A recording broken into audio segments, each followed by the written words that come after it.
Constructing your life is about much more than just building a bank account. Each week, join real estate entrepreneur and mindset coach Austin Linney as he interviews guests who are constructing their dream lives and impacting the world around them on a daily basis. If you're an entrepreneur or wanting to start a business, or you just want to hear motivating stories of how others have overcome the odds, you are in the right place. And now for your host, Austin Linney. Guys, welcome back to Construct Your Life. This is Austin Linney. Happy to have Miss Whitney West here. We finally got her on the podcast after she turned me down multiple times. So really appreciate her coming down and a little podcast. No, I'm just kidding.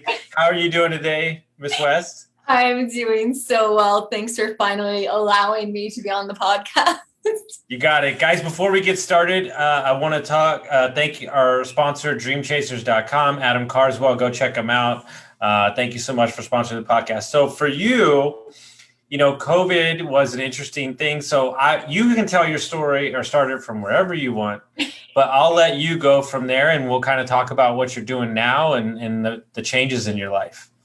Yeah, definitely. It has been quite an interesting year. Especially now that we're in March, I can officially say it's been a year since all of these changes and everything have kind of come into play for me. When last March, to give you a little background, I'm the VP of operations for a company called the Commencement Group. And basically, we work with universities throughout the country and we provide professional services at their commencement ceremonies. So you can imagine last year, COVID hits, March is schools are starting to say, hey, we're not going to have commencement this year. And basically, we ended up by the end of March, no one was going to have commencement. So my company, we actually went into a furlough, and I had been with them. It's been 8 years I've been with them. Love this company. We are back on now. So bit of good news there. But it was the first time I was questioning my financial security. Before that, I was just living the life, traveling, living in luxury apartments, just spending. I was making good money. So I was living that way. I didn't have a backup plan though. I didn't have anything else in sight or in mind. So I ended up leaving Atlanta. I was living in Midtown at the time. I left Atlanta in the end of March last year, and I moved home to New Jersey to be with my family for a little bit. Because I didn't want to be trapped alone in an apartment. And I also didn't want to be spending $2,700 a month on an apartment, to be trapped in it. So came home and kind of had a reset. I got my health back. I lost 20 pounds. I was reading every day. I was doing all this stuff. And then one day, some of my friends that live in Atlanta, they approached me and they're like, hey, we're going to start investing in real estate. Would you be interested? And I knew nothing, Austin, knew nothing about it at the time. And I was just I guess I had nothing else going on. And yeah, I just started learning about it, became obsessed. We bought a fourplex in September and here we are. So no, nothing. And then boom, we're here. But what's interesting, I want to highlight something prior. I truly believe that, I don't wish on all the troubles that have come with COVID, and I don't wish any of that thing. But for me, I did it on purpose. I read 40 books in 60 days.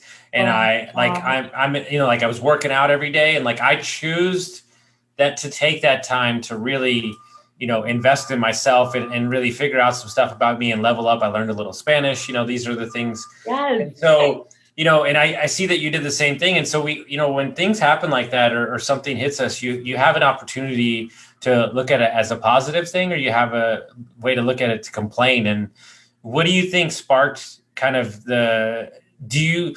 I'm curious now that you look back a year from now and you invested some properties and the business is back on. Do you see it as a blessing, or do you see it as you wish that your normal life was just clipping along And, you know, how do you see it? Totally as a blessing. And again, I hate to say that as well, because I know the heartache that COVID has brought on for millions. You know, it's horrible.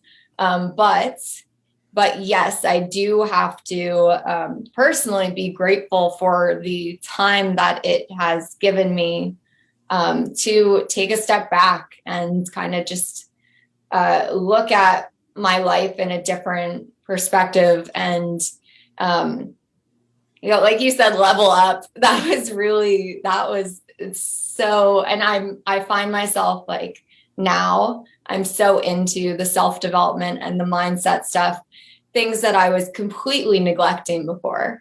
I just it was not part of my life. I just, you know, I was in the grind all the time, just working to be able to travel and be able to do things. But now I'm just like, I'm so excited to work on myself every day and, you know, make those slight improvements and changes. And it's just, I don't know that this ever would have happened if I didn't get that time from COVID and kind of get that reset.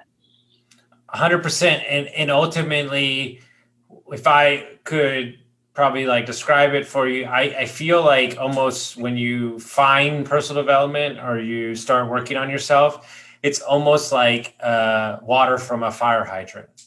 Like, it's like, you know, it's like, oh my God, like, what am I doing? Like, I feel better. Because here's the rub is that everybody works their whole life or they're grinding, right? Well, that's the quintessential, like, I'm trying to remove, like, I'm busy from my vocabulary. Like, I can't stand that. We need to remove that. Like, I'm full. Like somebody said to me, yes, I'm full. I'm full because I choose to be.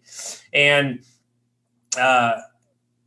you almost like have to like compartmentalize it because you're so excited to get to the next like breakthrough, but understanding that like it's going to take time, like real estate investing and all these things, and health is a constant thing. So what I try to tell everybody is if you incorporate it as a lifestyle, like then that really sits in with you. You know, I see you like driving for dollars on like a Sunday and you're walking the neighborhood, like you're looking for houses, and it's kind of becoming like a lifestyle obsession per se. Wouldn't you agree? Yeah, definitely. I definitely try to incorporate it into like things I like to do because I love getting out and running and walking around neighborhoods. And, you know, I've always had an interest in like looking at houses and stuff, but now I just look at them through a whole nother lens. And yeah, and honestly, the whole thing with real estate, what I've come to love, and I didn't even realize at first was such a huge tie, but the connection between real estate and mindset and like the whole community, I feel like is very much because it's built of like entrepreneurs. It's all people that are trying to, you know, develop themselves. And so the two things coincide so closely. And I feel like I've fallen in love with all the mindset stuff because of getting involved in real estate in the first place, which is cool. You can study all the real estate books. You can go to all the meetups. You can go, you know, read multifamily. You can read about flipping. You can do all those things. But ultimately, if your mind is set up to handle the obstacles and understand why you're doing it, and it creates this like barrier of like, you know, I'm going to get up and I'm going to work and we're going to be good and I'm going to talk good about myself and, you know, all these things, then it makes the investing part of it so much easier on a confidence level to be able to put money into a deal or work on a deal, knowing you're working towards the right direction instead of just saying, well, like, whatever, you know, like, you know, somebody said something to me a while back. They said, you know, the podcast about real estate and multifamily, like, is great, but if you don't have your mindset, then it's basically just filler. You know, it's just filler details, and it's very important. It's something I harp on for people. It's like, go get your mind right, your health right first, and I promise you, the real estate investing is going to be super easy when you get down to the mechanisms of it. 100%, and I think that too, like. One thing I've been like grappling with over the past few weeks and months really is like the feeling of needing to be like the perfect investor, especially, once you start getting involved in like the social media of things and you see other people and what they're doing, and you kind of fall into the trap of, okay, I need to do this, that, and the other to be like a good investor. And like, I started to, especially working on so much self-development, I was just realizing like, I'm so new to this, and it's okay if like I need to take a step back at certain times and like just reevaluate what I love about it, what direction I want to go, like what I want to focus on. Because at first I was just like, okay, let me choose one thing and go for it. Great. Like we bought multifamily and we were, going to keep doing that. Great. But at the same time, I'm like, I started like yesterday. I need some time to figure out like, am I really passionate about this aspect of it? Or do I want to take on more of like a passive role and like, or, all sorts of things that go through your head when you're first starting up. And it can be so easy to just deter yourself because you're like, oh no, like I shouldn't be having all these thoughts. I need to focus on one thing.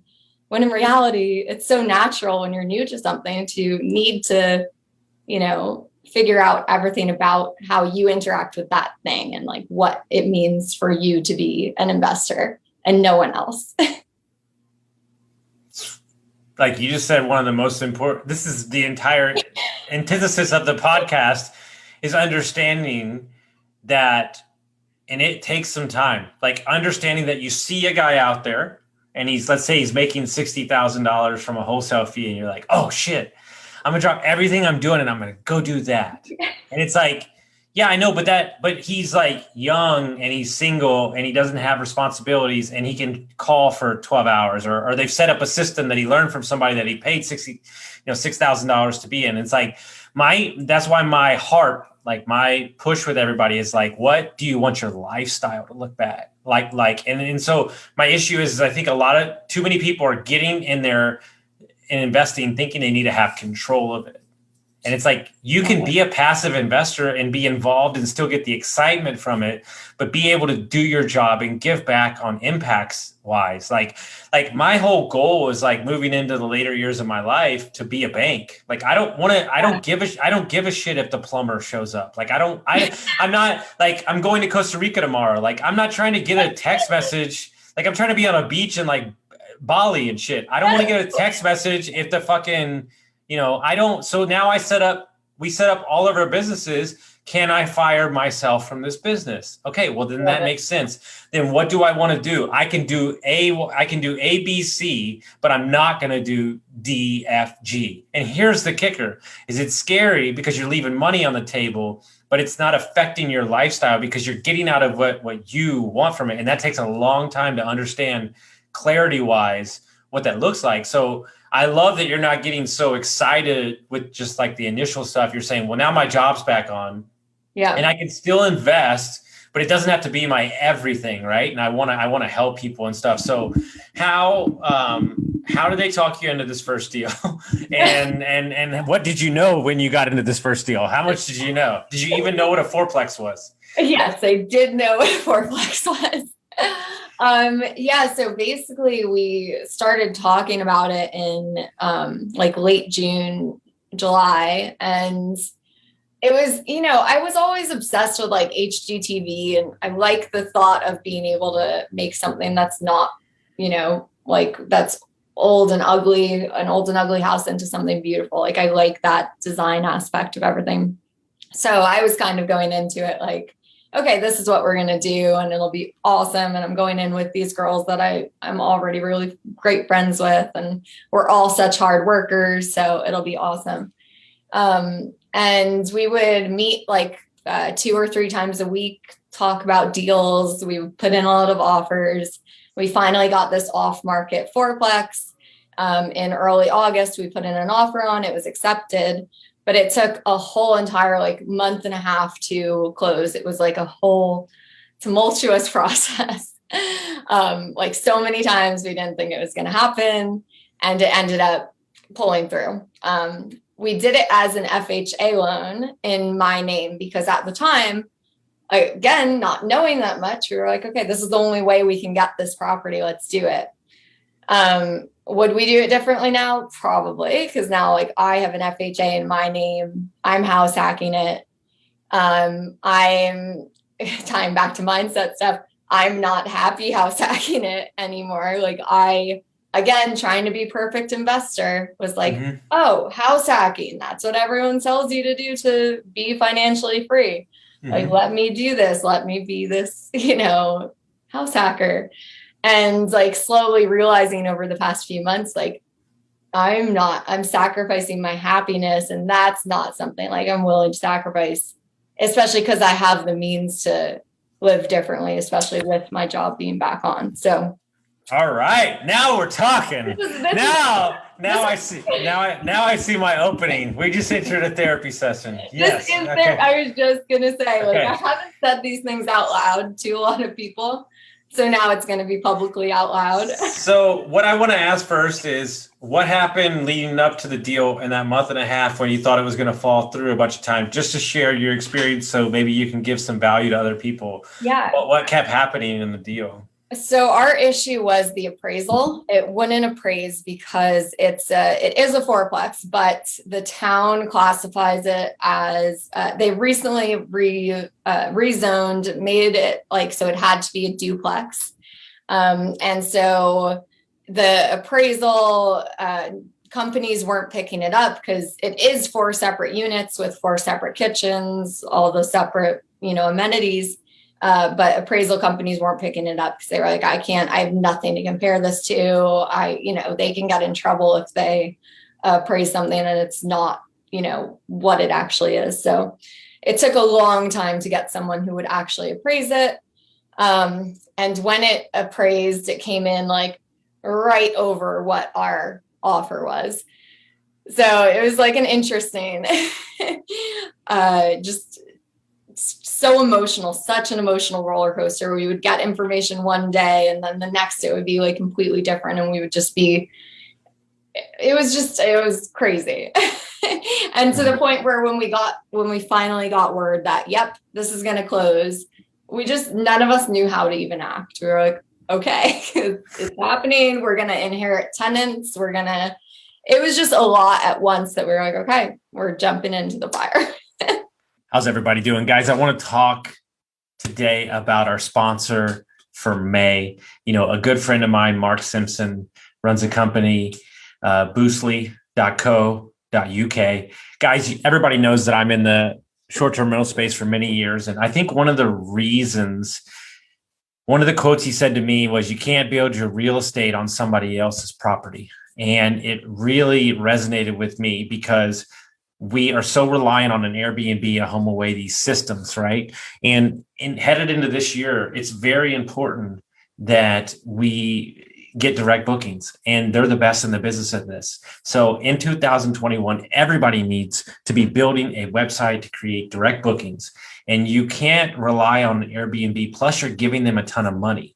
And so 64% of all the websites are powered by WordPress, and these private message companies that offer you the free website, they're not on WordPress. And so it's this trick that they're doing. And, these guys are the best in the business, the best in the world. And I'm not just saying that because I use them. I'm saying that because they are. It's the simple fact is that they service over 600 clients worldwide, and you need to get this done. And you can get it started for as little as $99 a month. And you could do that with 1 property, 100 properties. But you need to be capturing emails. You need to be sending direct marketing back to these guests. And the way to do that is to create a website. And these guys are the best in the business. When you get direct bookings, you're saving money every year and the profit margins can be exponential.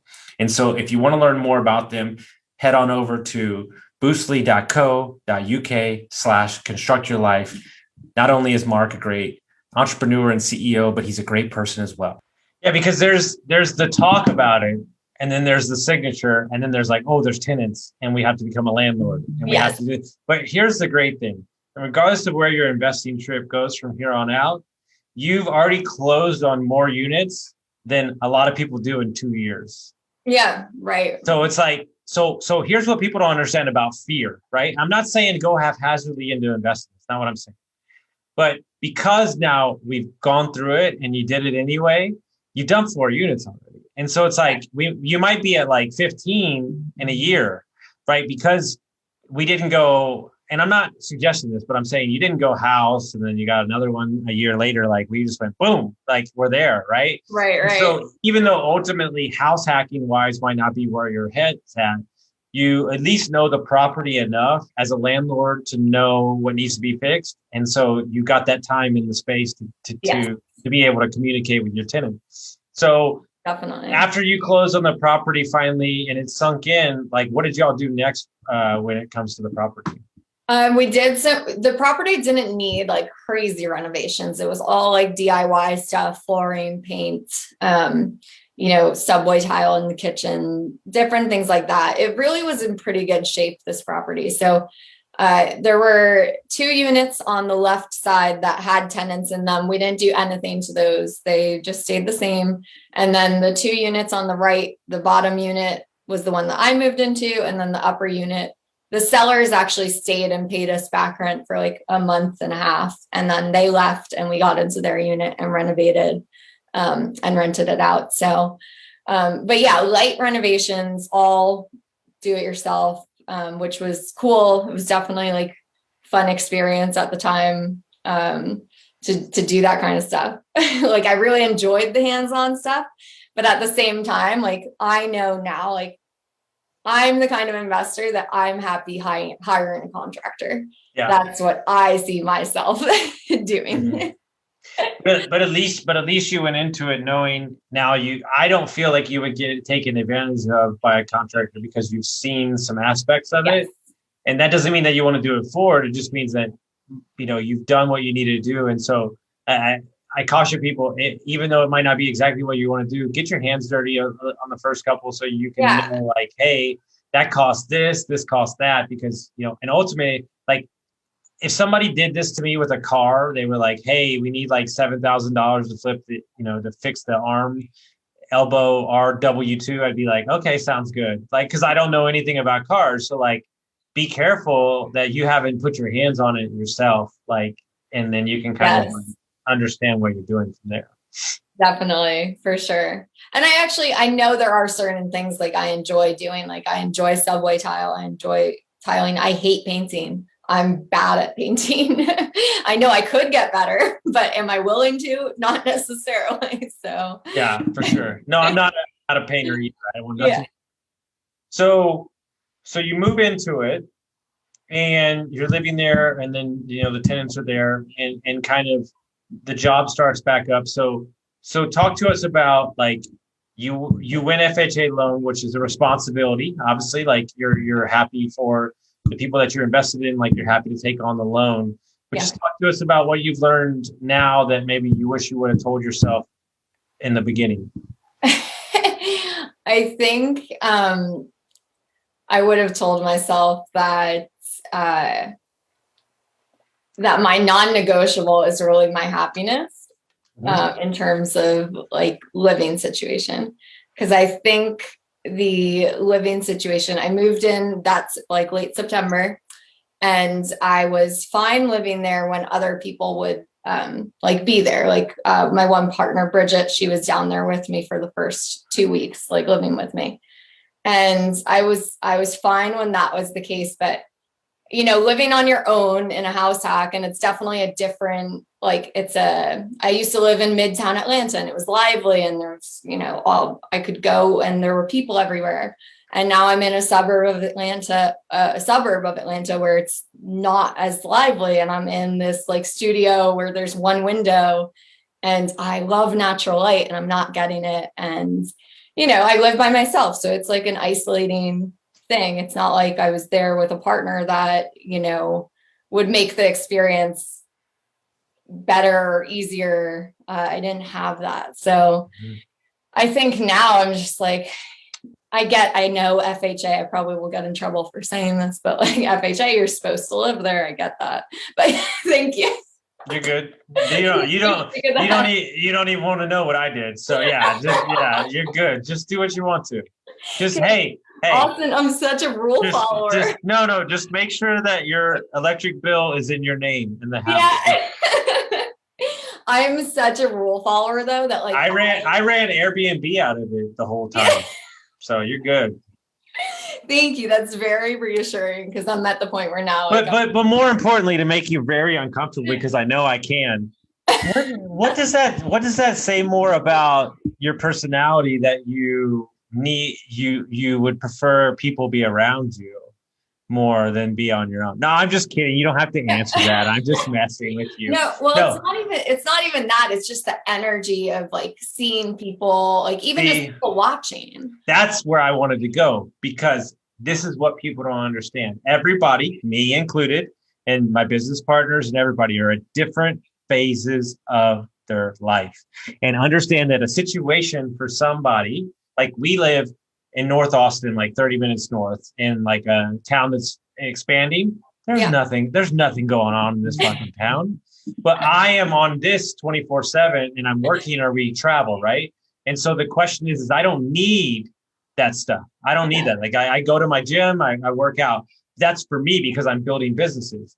When you're like, people don't understand that environment, like in energy and being around other like-minded individuals and that sizzle, you know, when you're young. Dude, I lived in downtown Austin when I was young and worked in downtown Austin. It was fun. There was people around and there's everything going on. And what people don't understand is what really was taken from them with COVID, and besides all the bad stuff, was the connectivity with people. Like Zoom is great, but it's only so much. And so when you take that and then you add, I moved to the suburbs, it's like this fucking like perfect storm of not great, right? Yeah. And so the question, not that you're upset about it, it's just your happiness is important. So the question that I'm curious about is what are you going to do? What are you going to do about it? What are you going to do to get back to the hustle and bustle? So I am going to move out and I'm going to move into an apartment in Midtown off the Beltline. Amazing area. I'm obsessed with it. And I was so embarrassed to admit that even like a couple of weeks ago, because I was like, oh my gosh, I'm going from house hacking and this perfect investor to now I'm going to be paying rent again. And then like I had to stop and think about it. I was just like, my living situation, if I'm happy with it and if I'm able to afford it, which I definitely am, if I'm happy in my living situation, it's going to accelerate all the other parts of my life because I'm not going to be stressed about it. You know, not only was I not getting like natural light or seeing people in the house hack, but my tenant neighbor's dog would keep me up till 2 a.m. barking. And the family that lives upstairs sounds like their kids are falling through the roof constantly. And it's fine. And I know people, I can deal with it, but it was stressing me out. And I was just like, I shouldn't be stressed about this. I can go live somewhere else and get my mental health back and be able to be better in all other aspects of my life. This is so super important. So just to make you feel better again, I own property and I'm paying rent in an apartment right now. So you're good. Oh my gosh. Okay. Just the therapy I needed. But more importantly, and this is something that I had to learn the wrong way, right? And you know what?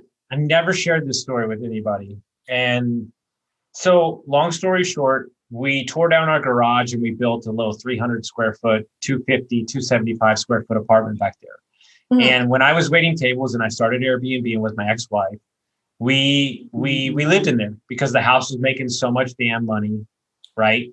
And that we lived in it. And there was like one window in it and it's one room and you're working in there and you're living in this small space and there's no door on the bathroom, you know, like all this shit, right? And like ultimately, I'm so hungry to make some sort of dollar amount, right? Or like create something or like, you know, like, fuck it, like, it's fine. We can sacrifice. We can do all this shit. And what I didn't and don't get me wrong, this is not the only reason. It's a part of a part why we got divorced. But I didn't realize how much our environment was affecting us personally. Yeah.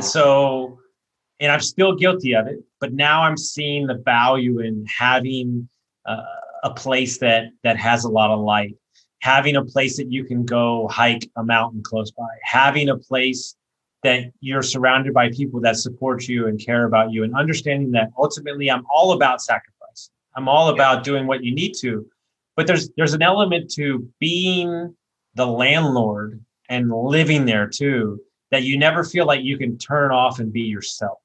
Yes. And you know what I'm saying? And so there is that part of house hacking works. And don't get me wrong, it does work, but you're also always on, right, with your tenants, because and so now you can't turn your music up too loud, and you can't, have a bunch of people over because you're the landlord. You have to set an example. And who wants to live in that straitjacket? That's what I feel like you basically been living in a straitjacket, and it's not right, because it's affecting your mood. It's affecting who you are. It's affecting all these things. And so you're allowing yourself the freedom to say, my happiness is more important than how it looks on the surface. And that's why you're going to succeed over and over again, because you're realizing that's so important to you and to yourself, Exactly. And I know that I will be, like I said, better in all other aspects of my life, and I'll be able to be a better partner to my business partners, and, employee to my W-2, and just in general, just taking that extra stress away. So before we get out of here, I want to talk about this. You went from never being on a podcast, you went from not knowing much about real estate to decided that you were going to start an investor group in Atlanta. And so where do you get off? No, I'm just kidding. But more importantly, but no, that's a big step. It's a huge step, and kind of talk about why you thought that would be a good thing for you to position yourself that way. Yeah. So the InvestHER community, I actually found that I saw something they were doing back in December. They were doing an annual event that they do. And I just thought to myself, okay, obviously real estate is such a male dominated industry. And I was like, strung out on Bigger Pockets. I would listen to that all the time. And I was just kind of like, all right, let me check out this group of female investors. And I went to their event, and I immediately just felt so good, so welcome, so inspired. I've always been about female empowerment, and in everything that I've done, I always am supporting other women, and I just felt so welcome in the community. And I realized as I started going through their website, they didn't have a meetup in Atlanta. And so I was like, okay, well, I'm going to shoot my shot and apply, because in the company I'm in now, I'm I lead a lot of our meetings, and I'm familiar with, being a leader in that sense. So I was like, you know what, I might not be that experienced, but I know how to hype people up, and I know how to talk to people, and I know how to bring people together. So I applied, and they interviewed me, and they're like, you got the job. And I was like, okay, here we go.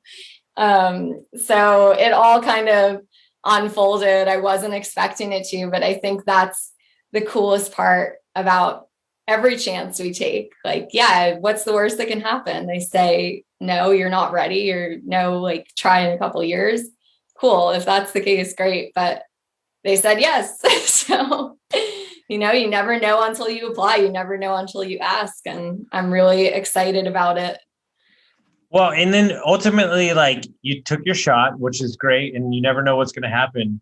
Where do you see the value in just being kind of in the forefront to allow people an avenue to step into investing? Because it can be so daunting, right? Especially you're talking to somebody, and where I don't like is when anybody makes people feel bad for not knowing. Oh my gosh, yes. Yeah. That drives me nuts. I think the value that I'm personally bringing, I feel like I'm very, very approachable, and I am constantly there when people ask me questions or need something from me. I will do my best to answer and connect people, and no judgment on my end ever of any questions, because I'm like, I know nothing. I know nothing about real estate. I know nothing about life. I am a lifelong learner. Every day I'm, working to be better. And I would never judge anyone else on where they are in life. So I feel like that does make me very approachable for these women. And being the meetup leader, people want to talk to you about things, or people want to bring opportunity to you and bring value to you as well. So on like a note for myself, it is putting me in a good position in my investing career to be leading this, but it's also fulfilling a passion I have of helping other women realize their potential, realize their dreams, and just connect with other women in a positive way. No, I love it. And people want to find out about your investor network and then yourself and follow your journey on the thing. How would they do that? Instagram, West Invests is my handle. That's probably the most active I am, though I have been like kind of stepping back, just again, working on my mental health. And obviously social media can break you down in those ways. So I am on there though, and love connecting with people, so they can check me out there. Awesome, guys. If you like this episode, make sure you send it out to your friends, and we'll see you next time.